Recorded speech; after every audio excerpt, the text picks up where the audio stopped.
to keep the king's peace for David I.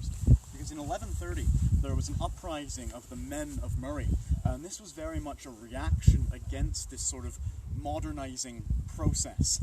In the early 1100s, kings like David I were really adamant about sort of bringing Scotland more into the fold of trends that were being seen across Europe, and really sort of taking it away from its Celtic and Gallic roots.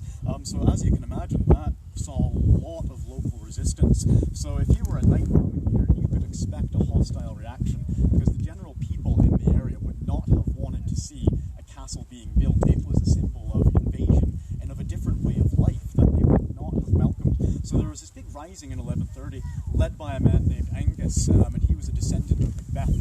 It was a substantive rising, but it was ultimately quelled.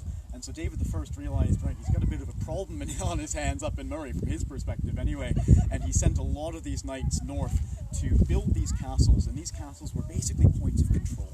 So you could use these to dominate the countryside, even though you're in a hostile land. This is a strong point that very few of the locals would have had the resources at the time to break into. So this is absolutely, and you can read these castles as symbols of domination, for sure.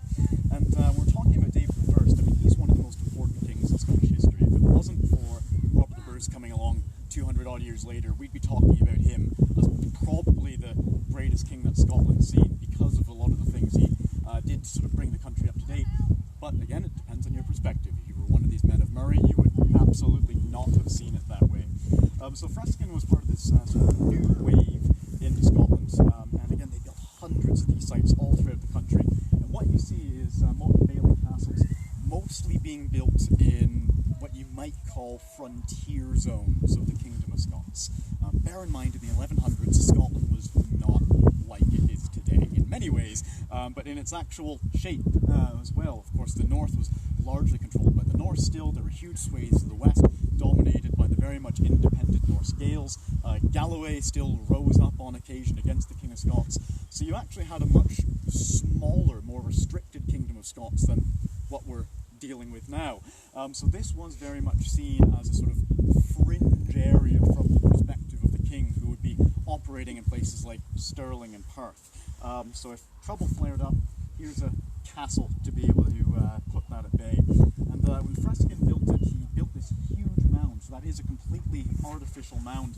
You can build a Motte and Bailey castle like this in approximately a month, maybe a bit more if you've got 40 or 50 men working with you. So that's still a large undertaking, but it's nothing like building a stone castle, which would come about 150 years later. It's pretty quick, so if the locals do get the better of you and you've got to scamper off after all, it's not a huge loss in terms of resources. If you lose a stone castle, on the other hand, that is a huge loss, and you could be destitute for years or even generations afterwards. But Motte and Bailey, sort of, they strike the right balance between controlling the area and not being too costly to raise up either. Yeah, this was, sorry, I'm just going through my notes here, doing a lot of research beforehand, because I'm not from the area. I'm living down in Edinburgh now. I'm Canadian by birth. I wanted to make sure I came to grips with this. A lot of you guys are probably local, so you might know more than me. So if I miss anything as we're going along, guys, feel free to interject or say, "Oi, you've missed that." Please do. It's strongly encouraged. So the whole area was surrounded by a moat. So I know the terminology can get a bit confusing. You've got the motte, M-O-T-T-E, which is a large mound, and then there's the moat, M-O-A-T, which is the small sort of ring of water that goes all the way around the site. It's absolutely massive. Now this was probably not much in terms of defence. It was probably just a boundary marker more than anything, although it was just one extra barrier for people to cross if they dare to assault this castle as well.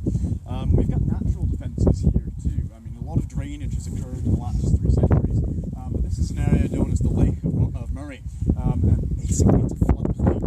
It was a floodplain for Spiny Loch, which used to be much larger, and the loch actually connected Duffus Castle with Spiny Palace. So it was absolutely massive, and you'd have to be mad to imagine that there wasn't communication back and forth between Duffus Castle and Spiny Palace. So it was a very different landscape from what you get today. And as you're going around castles, that's always a really important thing to bear in mind, is how has the broader landscape changed? Because that can have a